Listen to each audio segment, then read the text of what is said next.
हमारे काम में यहाँ का काम बहुत ज़्यादा है, पढ़ना लिखना सोचना कि किस क्लाइंट का मसला कैसे हल हो सकता है, कौन से वाइटल बिहेवियर होंगे कि जिससे फ़लाँ क्लाइंट का मसला हल होगा।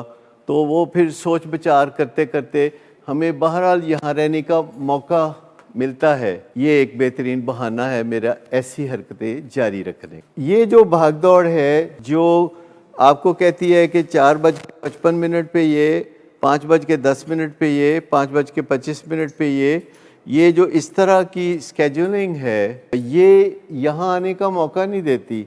ये यहाँ ज़िंदगी गुजारने का मौका देती है जिसमें लगता है मैं बहुत काम कर रहा हूँ। जब यहाँ से ऑपरेट कर रहे होते हैं, मिसाल के तौर पर मैं ऐसी खिड़की में खड़े होकर बाहर देख रहा हूँ, तो मैं सोच रहा हूँ कि अच्छा फ़लाँ से कैसे बात करनी है, तो कोई समझता होगा कि मैं पता नहीं खिड़की के बाहर वो सामने वाली खिड़की में देख रहा हूँ।